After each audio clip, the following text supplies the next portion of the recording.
한국과학기술원 연구팀에서 개발한 이런 그 반도체 기술에 대해서 제 방식의 어떤 뭐 프린팅 방식이 됐든 어떤 방식이 됐든 간에 대중소 이렇게 사이즈를 틀리기 위해서 전류를 어떤 그렇게 약간 회로가 굉장히 이렇게 일란어라든지 이런 그런 상황에서도 전류가 잘 흐를 수 있게 하는 기술, 이거를 사용하셨으면 제 기술을 사용하는 겁니다. 모든 만물은 평균하지 않은 원리를 갖고 있다라고 제가 말씀을 드렸죠. 그래서 사이즈를 틀리게 하거나 두께를 틀리게 하거나 크기를 그 다음에 이런 그렇죠. 이렇게 틀리게 하면은 서로 하나가 되고자 하는 그런 강한 현상이 일어난다고. 자, 그래서 그걸 기반으로 해서 모든 입자 크기라든지 나노 입자 크기라도 사이즈를 틀리게 해서 배치하는 것이 강하게 전류가 흐른다고 그랬죠. 이 방식을 사용하셨으면 펄스 방식의 전기가 흐릅니다. 이 방식은 제 기술 구조에 해당합니다. 저는 전류에 이런 식으로 동그랗거나 네모나게 이런 것들을 만들어서 인위적으로 전류를, 이게 이제 구리선 자체를 콘덴서 배터리 전봇대로 형성해 주는 거죠. 중국의 어떤 3D 기술에서 3D 반도체 만들 때도 카패시터를 없애버리고 트랜지스터만으로 구성한 것을, 그것은 어딘가가 카패시터 역할을 하는 역할이 있다는 건데, 그것은 바로 이 구리선의 두꺼운 부분을 인적으로 만들어서 그것을 콘덴서 배터리 카패시터로 사용하는 거죠. 이것은 제 기술입니다. 인류 최초로 개발한 겁니다. 일반 전기선에도 이거 쓰시면 안 됩니다. 여러 개를 배치하면 일종의 배터리까지도 될 수 있어요. 전력을 축적하는. 그래서 여기서 하나의 선에서 동그랗게 축적해 갖고 세 군데로 분할하는 기술도 있고, 세 군데로 분할했다가 동그랗게 좀 동그라지면서 다시 중폭해서 하나로 통합해줘요. 두꺼운 구리선으로. 또는 이런 선이 여러 개일 수도 있습니다. 반도체가 여러 군데에서 일반 전기 회로에서 쓸 수 있습니다. 그 다음에 적층 기술에 있어서 어떤 절연 구조를 만들어 가지고 반도체에서 절연 구조를 만들어서 적층하는 이런 기술을 사용하셨든지, 식각 기술, 지하를 파가지고 일란호 공정에서 좀 터널 현상을 해결하기 위해서, 터널 현상을 해결해서 좀 더 깊게 파라고 제가 얘기했죠. 레이저 식각으로 해가지고 깊게 파서 이렇게 저런 거좀 만들 위에다 계속 적층해야 된대. 건물도 지하층이 있다. 그래서 반도체도 지하층을 만들 수 있다. 이렇게 해서 말씀을 드렸죠. 이 부분도 제가 그 기술, 절연 구조를 만들어서 발열 해결하는 기술을 사용하셨다면 제 기술 구조에 나옵니다. 그리고 제가 광섬유, 차세대는 앞으로 광섬유를 가지 않겠습니까? 구리회선과 전기회선과 신호회선을 갖다 서로 구분을 해가지고 그래서 그 구조를 만든다고 제가 얘기를 했었죠. 광섬유 같은 거를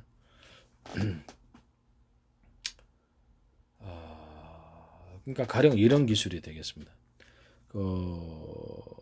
반도체 밑에 있는 부분이라든지 다른 부분은 그냥 전기가 흐르는 것은 제가 두 얘기를 했어요. 전기가 흐르는 건 두껍게 만들고, 전기 회로가 신호가 흐르는 것은 얇게 만들어도 된다. 서로 나노 크기를 틀리게 해서 적용하는 겁니다. 그래서 신호 기반 것은 위에 적층을 할 때 신호선을, 구리선을 일라로로 적게 만들어주고 적층을 해주면은, 그래서 발열 문제가 해결되는 겁니다. 절연 구조까지 만들어줘. 이런 기술을 사용하시면 제 기술 구조이다. 그 다음에 광섬유를 갖다 입자 굵기로 아주 가늘게 선을 만들어 갖고, 전기 회로는 그냥 이렇게 구리선으로 하고, 광섬유로 이렇게 광섬유 실을 어떻게 얇게, 광섬유 얇게 나노 크기로도 가능하죠. 대중소와 사이즈도 틀리게 하면 더 신호가 잘 흐릅니다. 광섬유선으로서 신호선을 처리해서 적층을 하면 발열 문제에 상관이 없게 됩니다. 그래서 그 구리선과 신호 부분을 따로 처리해서 신호선을 위로 적층해 주는 것은 발열 문제가 상대적으로 없다라고 하는 거예요. 광섬유 판으로 만드시든지, 광섬유 선을 만들었고 판의 형태로 만들어 올리게 적층하는 기술, 그것은 제 기술이라고 얘기해. 차세대는 다 그렇게 간다고 얘기했죠. 그래서 광섬유하고 구리선이 같이 존재하는 경우, 또는 나노스를 틀리게 해가지고 다른 부분은 그냥 정기적인 회로는 그냥 두껍게 해주고, 그다음에 신호적인 거는 이렇게 나노스를 적게, 1나노 이렇게 공정으로 들어가서 아주 회로를 적게 만들어주고, 대신 전기의 터널링 현상을 해결하기 위해서 이렇게 동그랗거나 네모나 그런 것들 여러 개 만들어 갖고 전기를 증폭시키거나 또는 입자 프린팅 방식으로 들어가시든지 하시면 대중세 사이즈를 틀리게 해서 인쇄 프린팅 맞아요. 전도성 잉크를 하신다면 그걸로 해가지고 이 신호선으로만 사용하는 거죠. 그 부분을 나노스를 서로 틀리게 해서 적층해서 틀리게 한 것은 이제 나노스를 갖다 인쇄 프린팅 방식으로 전도성 잉크를 하시든지 해가지고 그걸 적층해주면 그 부분은 상대적으로 전기선에 비해서 발열이 없기 때문에 신호선으로만 써주는 거예요. 전기선과 신호선을 따로 구분해서 쓰는 이런 기술을 사용하셨다면 제 기술 구조에 해당합니다. 제가 그 기술을 얘기했었거든요. 전기선과 신호선을 따로 구분해서 적층하자. 이 기술 자체가 제 기술이라는 거죠. 한국과학기술원기술원에서 어떻게 연구하셨는지 저는 몰라요. 제 기술을 쓰셨으면 이거는 그렇죠. 안 되는 거죠. 어쨌든 사방에서 기술 도용이 너무 많기 때문에 제가 이 모든 지금 방송에서 나오는 것에 대해서 제 기술 구조를 이들의 기술 구조를 모르지만 어떻게 해서 내가 안다냐. 제 기술이니까 그러죠. 예, 제 기술이니까 얘기를 하는 겁니다. 제 기술은 모든 반도체에서 안 쓰이는 데가 없습니다. 그다음에 병렬 구조. 특히 제 방식이 병렬 구조를 쓰셨을 때 뭐냐면은 인류 최초로 제가 개발했다고 그랬잖아요. 병렬 구조를 이렇게 만들었을 때 그것이 이제 제 기술입니다.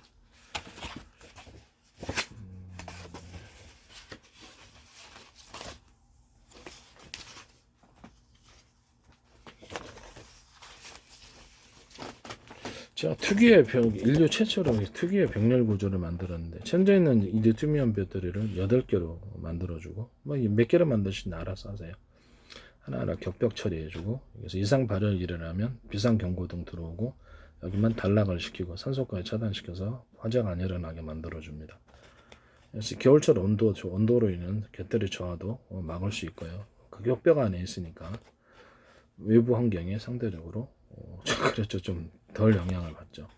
콘센트가 집이 콘센트 아시죠? 콘센트 방식으로 해서 이것을 만들어서 동시에 8군데 충전하는 구조. 이 내부 안에도 4분의 1로 가령 8분의 1로도 할 수 있어요. 그런데 일종으로 이렇게 이해하기 쉽게 하기 위해서 4분의 1로 다시 나눠서 이런 전기선 구조가 또 동시에 들어가는 겁니다. 그럼 아주 그 4분의 1로 조각 또 남으면 되죠. 그것도 또 4분의 1로 나눠갖고 이렇게 들어가는 방식입니다. 이렇게 하면 전기가 순식간에 충전되거든요. 휴대폰에서도 이 방식을 사용하시면 제 기술이 또 다른 데서 사용하셔도 제 기술 구조에 해당합니다. 기술 도둑질하지 마세요. 배터리다 그러면 이렇게 저속으로 달릴 때는 배터리 1개에서 달리고 2개로 달릴 때는 2개, 속도를 높일 때는 2개로 달리고 3개로 할 때는 3개, 4개로 할 때는 4개 이런 식으로 높여주는 거예요. 근데 병렬 사기가 하나 있다 그랬죠. 변속기를 없애버리는 거 대신 전류양을 통제해서 보내는 거, 움직이는 거. 변속기 없으면 또 그 가격이 얼마입니까? 고장도 잘 나는데 굉장히 싸게 만들 수 있단 말이에요. 전기차는 획기적인 구조죠. 인류 역사상 처음으로 제가 이것을 제안을 하고 개발한 엉터리 아니라니까요. 그 화목나의 펠럿을 적게 넣으면 적게 타고 많이 넣으면 많다. 전기도 많이 적게 해갖고 회전수 적게 하면 적게 돌려지고 많이 하면 많이 돌려진다. 그러면 휘발유, 경유, 가스, LPG, 그다음 수소 이런 것도 가능하겠죠. 그것도 연료량을 통제해서 하는 중앙에서 통제를 하든지 연료 배분기가 있어야 되겠죠. 연료 배분기가 있어서 각 연소실에 틀리게 대중소 이렇게 뭐 사이즈를 연료량을 틀리게 해서 보내는 구조가 있다. 그러면 제 기술 구조에 해당합니다. 그 중에 특히 온도를 높이는 공간이 있다. 온도를 휘발유다, 경유다, 수소다 이렇게 도시가스다. 온도를 높여갖고 연료 효율을 극대화시키고 주행거리가 엄청나게 늘어납니다. 주행에서 그것은 제가 완전 연소를 하기 위해서 온도를 높여야 된다는 걸 이해를 했기 때문에 산소와 같이 반응시킨다. 그러면 효율이 더 높다. 산소 비율을 높이면 보다 강한 화력이 일어난다는 것도 제가 처음으로 발견해냈습니다. 산소를 따로 보관하고 그것을 같이 산소도 온도를 높여주고 휘발유 산소를 같이 섞어가지고 연소실로 보내줍니다. 또는 압축 공기를 따로 만들어 가지고 연소실로 추가로 공기를 주거나 그냥 자연식으로 압축 공기를 압축 공기 방식은 이제 드론 같은 데 쓸 수 있는 거고 비행체에서 또 다른 데서도 쓸 수 있겠죠. 뭐 밤산 같은 데서 쓸 수 있고 압축 공기를 안 하고 그냥 자연 바람을 통해서 공기 순환을 통해서 연소실로 공기를 들어가게 하셔도 되고요. 휘발유 산소를 같이 태우는 거죠. 경유 산소를 같이 태우는 거죠. LPG 산소를 같이 태우는 거죠. 수소 산소를 같이 태우는 거죠. 이런 구조가 될 수 있다는 거죠. 비행체는 수소 산소를 같이 태우되 산소의 온도를 높여서 공기양 여기 온도를 높여서 우라늄 분말을 넣어가지고 하는 이런 구조도 제 기술 구조에 해당한다고. 제가 나사에서 만들 때 앞으로 그렇죠, 핵 추진 엔진을 만들 때 이거 만드시면 제 기술 구조라고 얘기했죠. 하시면 안 된다는 뜻입니다. 수소 온도를 높여주고 산소 온도를 높여주는 공간이 따로 있다. 그래서 두 산소를 브라운 가스를 서로 만나게만 하면 터지니까 그냥 쓸 때만 잠깐 섞어가지고 연소실로 각 배분을 한다. 연료 배분기가 있어요. 이런 구조를 가지면 제 기술가 이게 이제 인류 최초로 브라운 가스를 터지는 염려 없이 쓸 수 있게 만든 제 기술입니다. 온도를 높여주고 산소를 따로따로 보관해서 서로 연소실 그때 쓸 분량만 섞어준다는 거죠. 이런 공간이 있으면 제 기술 구조에 해당합니다. 그렇죠. 비행체나 뭐 자동차에서나 어디 배나 어디서나 다 쓸 수 있습니다. 산업 현장에서도 불안가스가 이제 석유산소를 대체하리라고 저는 생각하고 있습니다. 이것도 인류 최초로 제가 만들어냈습니다. 너무 간단한 기술인데 획기적이죠. 제 기술은 뭐든지 간단합니다. 복잡한 게 없어요. 복잡하면 되게 이상한 거죠. 단순하게 만들어야지 모든 사람이 쓸 수 있다고 생각합니다. 그래서 제 기술을 들어보시면 되게 단순한데도 획기적인 아이디어를 갖고 있다는 걸 알 수가 있어요. 의학도 그렇고요. 의학도 그냥 식품으로 칠해버리지 않습니까?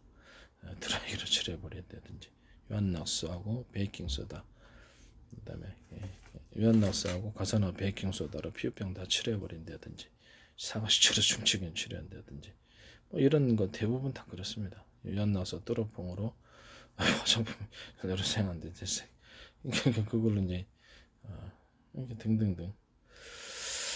어쨌든 간에 시선을 많이 시켜야 되겠죠. 어쨌든 간에 제 기술은 너무 단순합니다. 이런 기술 구조로 꼭 도둑질하는 분들이 계세요. 참 안타깝습니다. 도둑질 강도질을 통해서 공개적인 방송에서 공개적인 기술 나오면 하지 말아야 되는데 그거를 조금만 변형시켜서 전 세계에 그런 생각을 가진 사람이 얼마나 많겠어요.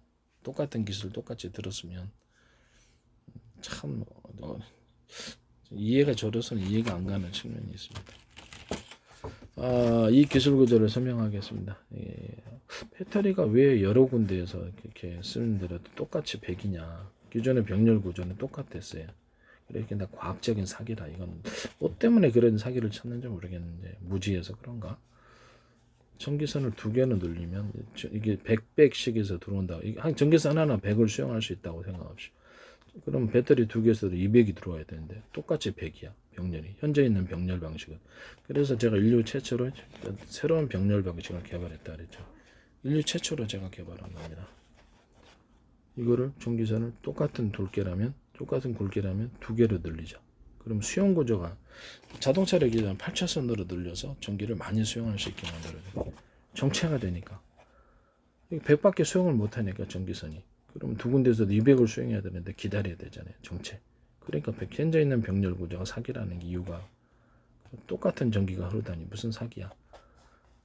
2개에서 들어오면 2개짜리로, 3개에서 들어오면 3개짜리, 4개에서 4개짜리. 그러면 모터에 들어가 모터를 돌리기 전에 이게 구리선 구조를 그럼 4개나 8개로 늘려버리면 그렇죠. 도로가 널널한 거죠. 8차선으로 늘려버리는 거죠.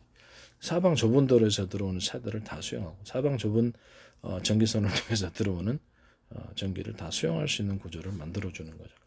로맥스 4.0이다 그러면 그걸 8개로 만들어주거나 몇 개로 늘려주는 거죠. 뭐 회사에서 마음대로 하세요. 4개든 5개든 6개든 늘려주는 거예요. 그럼 이것도 펄스 방식으로 바뀌고 전기 수용 구조가 되기 때문에 이게 이제 제 방식의 병렬 방식이라는 거죠. 전기선을 갖다가 배터리 하나에서 쓰든지 2개 쓰든지 3개, 4개, 5개, 6개 쓰든지 8개 통째로 쓰든지 다 수용해 버린다는 거죠. 전기 수용 구조를 만들어 이게 이제 인류 최초의 기술이라는 거죠. 현재 있는 병렬 방식은 사기라는 거죠. 그걸 제가 처음으로 만들었다는 겁니다. 이 기술 구조를 쓰시면 제 기술을 도둑질하고 강도질하는 것입니다. 그 다음에 하나의 기술을 똑같은 구리선이 아니라 서로 굵기가 틀린 선으로 어떻게 만들었다고 합시다. 똑같은 구리선을 하나, 둘, 셋, 넷, 다섯, 여섯, 일곱, 8개 틀린 서로 굵기가 틀린 구리선 하나, 둘, 셋, 넷, 다섯, 여섯, 8개 이 두 방식이 서로 틀립니까? 당연히 틀리죠. 똑같은 굵기는 그렇죠. 저기 펄스 방식으로 바뀌긴 하나 좀 약합니다. 틀린 굵기는 그렇죠. 완전히 바다 물결 요동치듯이 강한 전력이 흐릅니다. 모터에도 그렇죠. 서로 굵기가 틀린 구리선이 들어가는 거예요. 거기다가 제 방식에 저 뭡니까? 모토에 따라 일종의 그 두께, 모토에도 이런 형태 동그랗거나 네모나거나 두꺼운 부분을 만들어서 전력을 증폭시키는 모토에 들어가는 구리선도 서로 굵기가 틀린 구리선이 들어가는 것이 더 강력한 파워를 나타냅니다. 연구 자석도 서로 두께가 하나의 큰 덩어리가 아니라 두께가 틀린 연구 자석에 여러 개의 결합을 집어넣어 줍니다. 사이즈 틀린 것도 있을 수 있고 최대한 많이 넣어주는 그런 파워가 커집니다. 이 기술 구조도 제가 처음으로 발견했고, 연구 자석도 만들 때 입자 굵기를 대중소 이렇게 사이즈 틀리게 해서 만들면 연구량 성능이 더 커진다 그랬죠. 이 방식의 연구량에서 만드시면 제 기술 구조에 해당합니다. 자동차 배터리 만들 때 음극재, 양극재, 뭐 침상 콩쿠스라든지 인조 혹연 만들 때도 대중소 사이즈를 입자 굵기를 틀리게 해서 만드시면 성능이 향상된다 그랬죠. 이 방식으로 만드셔도 제 기술 구조에 해당합니다. 양극재도 똑같이 그렇게 그 입자 굵기를 금속의 굵기든 뭐가 돼 틀리게 만들어서 대중소 사이즈를 틀리게 만들면 굉장히 활성이 커진다 그랬죠. 이렇게 해서 활성 물질 만드시면 제 기술 구조에 해당합니다. 양극재 문제 만들 때 판을 적층을 할 때 사이즈를 틀린 것을 적층을 해내면 굉장히 활발한 교류가 일어나서 양극재 사이즈를 두께를 틀린 것을 적층을 하셨을 때 대중소 아니 뭐 사이즈를 뭐 몇 개로 하시든지 그건 알아서 하세요. 그건 회사 마음이니까. 그것은 제 기술 구조에 해당합니다. 그리고 이렇게 이렇게 전해질층에다 통로를 하수도관처럼 통로를 만들어 갖고 전해질을 잘 흐르게 하는 전해질 외부 환경으로부터 보호하고 또 이렇게 발열이 잘 일어나지 않게 스파크 현상 일어나지 않게 만드는 기술도 분리막 직전까지만 하면 되지 않겠습니까? 그죠? 분리막까지는 통과할 수 없는 거고 분리막 직전까지만 해서 통과하고 그 다음에 다시 하수도 통로 같은 그런 통로를 통해서 저기 뭐 전해질 구조의 통로를 만들어주는 현상 또는 양극재 통로를 만들어서 리튬이온 배터리를 잘 흐르게 하는 그런 것도 제 기술 구조에 해당합니다. 이런 뭐 제 방식은 한 이런 형태로 이렇게 안에 이렇게 동그랗지는 않고 지나치게 스무스하게 동그랗고 통로를 만약에 증폭이 돼 속도가 빨라지도록 이렇게 통로 이런 식으로 전해질 안에 이걸 넣어주는 거죠. 그 안을 이렇게 리튬이온이 흐르겠죠. 이런 식으로 만들어주면 속도가 빨라지는 거. 이런 식으로 만드시면 제 기술 구조에 해당합니다. 한국과학기술원 연구팀이 제 기술 구조를 침범하지 않으셨기를 바랍니다. 네. 병렬 방식을 제 방식으로 해가지고 이렇게 제가 저 때도 한번 얘기를 했었죠. 저 때도 얘기했었는데 신호선을 이렇게 반도체 안에 이렇게 신호선이 들어간다면 동서남북 사방대에 들어가가지고 신호선을 한꺼번에 들어가고 이게 이제 여러 선 이런 것처럼 이게 못 그려놨는데 여러 선이 여러 개일 수 있다. 선이 여러 개 들어가서 들어갈 수 있다. 그 다음에 이것을 다시 4분의 1로 쪼개가 똑같이 이런 식으로 들어가는 거예요. 동서남북 사방대에서 동시에 정기적인 신호 입출력, 신호적인 신호 입출력 이게 다 이런 방식으로 들어간다는 거죠. 이걸 다시 4분의 1로 쪼개면 이렇게 이 상태가 되는 거죠. 확대하면 여기도 신호선이 여러 개 들어갈 수 있다. 또는 정기적인 입출력, 신호적 입출력 다 이걸로 한다는 거죠. 신호를 여러 개로 만들어 줍니다. 또 이 미니 구조도 4분의 1로 쪼개서 또 이렇게 들어갑니다. 8분의 1로 하셔도 돼요. 그러니까 제 회사 마음이에요. 이런 구조로 들어가는 동서남북 사방대에서 동시에 들어간다는 거죠. 그 다음에 이 상태에서 신호선을 여러 개일 수 있다라는 거죠. 이런 방식으로 이제 들어가시면 제 기술 구조에 해당합니다. 신호선을 여러 개 하면 속도가 빠르죠. 그리고 또 하나의 방식을 얘기했지 않습니까? 또 하나의 방식은 내가 얘기했는데 신호선 간에 서로 연결을 시켜가지고 뭐 사다리 타기처럼 이제 한다고 얘기를 했었죠. 사다리 타기처럼 얘기를 했었죠.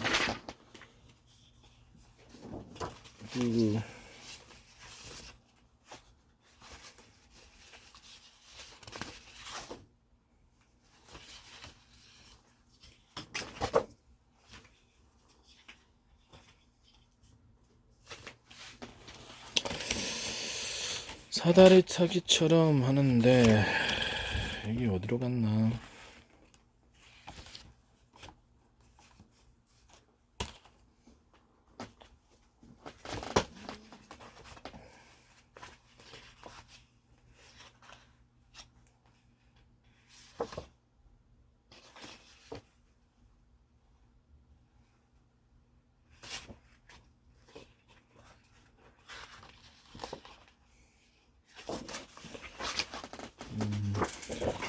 이게 반도체 안에 이런 식으로 수없이 선이 있어요. 예, 되게 선을 틀리게 해서 이렇게 많이 그어줍니다. 그래서 이것을 신호선, 전기선을 따라 사용하는 거예요. 전기선, 신호선은 최대한 수를 많이 늘려주는 거죠. 이런 식으로. 그래서 이런 식으로 이런 기술이 들어가는 거예요. 신호선을 많이 늘려준다는 거죠. 차선을 넓혀주는 거죠. 8차선으로. 이런 식으로 이제 반도체 기술 사용하시면 내 기술에 해당합니다. 여기 안에도 이렇게 사방으로 쪼개갖고 똑같은 구조가 미니로 들어갑니다. 미니 사이즈로 들어가겠죠. 이런 식으로. 그래서 많은 신호선을 만들어서 신호 입출력을 빠르게 해준다. 또 하나는 사다리 타기처럼 이 신호선을 여기 언오프 해가지고 이쪽으로 가서 최적의 경로를 찾아준다. 이런 기술도 있다라는 거죠. 이런 식으로 서로 신호선끼리 연결해가지고 이렇게 좌표 방식의 이제 신호 조장을 할 때, 신호 입출력할 때, 앞으로 이제 반도체에서 좌표 방식으로 신호를 입출력하거나 좌표 방식으로 해서 저장하거나 하시면 제 기술 고지해야 됩니다. 반도체 이제 신호 저장이라든지 정기적인 이런 방법을 그리고 그 좌표 방식을 가로 세로 전 세계를 수백 주분의 1, 또 수십 주분의 1로 쪼개가지고 수천 분의 1로 쪼개가지고 가로세로 나눠주는 거예요. 1cm 단위로도 가능해요. 위로도 적층해서 1cm 단위로 하시든지 하면 숫자로 다 표현합니다. 그 좌표는 뭐 736,868번 이렇게 할 수도 있고 다시 1, 다시 2, 다시 2 이런 식으로 더 숫자를 마음대로 창출할 수 있어요. 다시라는 방법도 또 다른 방법도 가능합니다. 숫자는 마음대로 창출됩니다. 무궁무진하다는 거죠. 해저속도, 바닷속도 가능합니다. 이런 식으로 해서 바닷속에 좌표 방식으로 어군 탐지하시거나 좌표 방식으로 하시면 제 기술구에 해당한다는 걸 말씀드립니다. 모든 좌표는 숫자로 표현됩니다. 드론 비행체도 좌표 방식, 이런 방식의 좌표 방식으로 하고 인공위성까지도 가능합니다. 숫자적인 계산에 불과하니까요. 쉽습니다. 만들기도. 방 안에도 자율주행 로봇이다. 그러면 기업 안에서도 이렇게 공간을 숫자적인 방식으로 가로세로나 하고 뭐 수십만 분이나 수백만 분이나 하셔가지고 쪼개갖고 위로도 적정하고 숫자로 표시합니다. 이런 방식으로 하시면 제 기술구지에 해당한다는 말씀을 드립니다. 전파를 전후좌우 사방도 써가지고 사물을 분별하고 그에 따라서 이동 경로와 대응 방식을 결정합니다. 이해가 가시죠? 수많은 제품들을 좌표 방식에 숫자로 표현해가지고 어떻게 행동을 해야 될까? 가벼운 거, 무거운 거, 힘을 이 정도 줘야 된다, 저대로 줘야 된다, 전력을 이 정도 드는 뭐 다양한 방법이 있지 않습니까? 그것을 숫자로 표현해서 대응 방법을 해놓는 것. 이것도 제 수많은 상품이 있잖아요. 수만 가지 넣는 거 각각 그렇게 대응 방법을 정할 수 있다. 자율주행 차량도 좌표 방식으로 가고 전후좌우 사방에 싸가지고 싸서 사물을 판별하고 사람 가로수 빨간색 그러니까 신호등 빨간색 황색 그다음에 녹색 신호등 이런 것들 다 틀리게 해서 대응 방법을 다 숫자로 표현하는 거예요. 가로수 보도블럭 건물 그다음에 사람 종류 남자 여자 그다음에 할머니, 그다음에 어린아이, 어린아이 좀 느리잖아요. 그러니까 그때 좀 더 약간 더 빨리 멈춰야 된다든지 이런 구슬구조. 자로 갔다 어떤 차량이 이렇게 오면 이쪽으로 오면 내가 자로 피했다 이렇게 이동 경로를 정한다. 이쪽은 이동 가능한 경로, 건물 뚫고 갈 수 없다. 보도블로 침범할 수 없다. 이동 경로를 정해줍니다. 가능한 것과 가능하지 않는지. 이렇게 해서 모든 사물을 사람뿐만 아니라 모든 사물을 숫자로 표현해서 그에 따라 대응 방식을 정해주는 이동 경로나 등 이런 방식을 사용하시면 제 기술구조에 해당합니다. 모든 반도체 저장과 반도체 신호 입출력에서 이런 식으로 좌표 방식으로 반도체 안을 수백만 분에 쪼개갖고 정확히 저장하고 숫자로 그걸 저장하는 거죠. 그다음 파일 자체를 숫자로 이제 나중에 반도체에서는 안 하겠지만 파일 자체를 숫자로 표현해가지고 넣어주는 경우 그것은 컴퓨터 언어로서 제가 숫자 방식을 사용한다 그랬잖아요. 국제 언어를 전부 다 숫자로 표현하자. 그래서 안녕하십니까 그러면 전 세계 언어 공통 언어로는 4,768번이지만 한국 언어로는 2,468, 미국 언어는 3,688, 중국 언어로는 7,003번, 그다음에 일본 언어로는 이렇게 5,688번 이런 식으로 각 나라마다 틀리게 만들어 언어도 틀리게 만들어 줄 수 있고 단어도 틀리게 아야 오여 가나다라 마바사 ABCD EFG 이것도 다 숫자로 표현합니다. 특수기어도 그냥 특수기어는 특수기어를 사용하시고 모든 걸 숫자로 표현합니다. 그래서 거기 따라 번역도 똑같이 굉장히 정확해지겠죠. 이걸 이제 컴퓨터 언어로 프로그래머 언어로 만들어 주는 거죠. 숫자 방식으로 모든 게 여기서 숫자로서 전세기 언어를 통일하고 강나라 언어는 그에 따라서 또 숫자로 표현해 갖고 번역도 쉽게 만들어줘. 컴퓨터로서는 인식이 쉽겠죠. 숫자로 하니까 명확해지고. 그다음에 유튜브다 이렇게 저장할 때도 이게 내가 어떤 무술 내 것 무술 동영상 한글 찾아볼래 찾을 수가 없어요. 그래서 내가 이것을 이게 74만 6,800 뭐 몇 번이다 이런 식으로 딱 써 있으면 그걸 딱 치면 딱 나올 텐데 왜 이런 방식을 안 하지라고 했습니다. 유튜브는 어디에서 동영상을 이렇게 숫자 방식으로 동영상을 쓰시면 제 기술구조에 해당합니다. 얼마나 보기 좋겠어요. 여행 카테고리별로 74가 여행이다 그러면 그렇죠. 카테고리 각 나라별로 다 이렇게 그 나라 언어로도 언제든지 번역이 정확하니까 숫자 방식은 이렇게 각 나라별로 다 이렇게 정보를 찾아볼 수 있든지 얼마나 쉽겠습니까? 지금은 제한적인 정보만을 주잖아요, 그죠? 하여튼 숫자 방식으로 해서 동영상이나 모든 것을 저장을 하신다. 이건 제 기술 구조에 해당합니다. 그리고 촬영 방식, 사진 촬영을 하듯이 어떤 문단이나 문자, 사진, 동영상을 이렇게 클릭해서 지금은 이렇게 마우스를 클릭하면 그냥 복사만 되잖아요. 찰칵 사진 동영상에 그렇게 촬영하듯이 찰칵 촬영이 되는 거죠. 그 방식으로 해갖고 하나의 문서 파일을 만들어주는 이런 기술 구조. 이것도 제 기술 구조에 해당합니다. 그것을 다시 수천분의 1, 수천분의 1로 쪼개갖고 작은 파일로 나누어서 이렇게 저장하는 이런 방식. 이런 것도 제 기술 구조에 해당한다는 걸 말씀드립니다.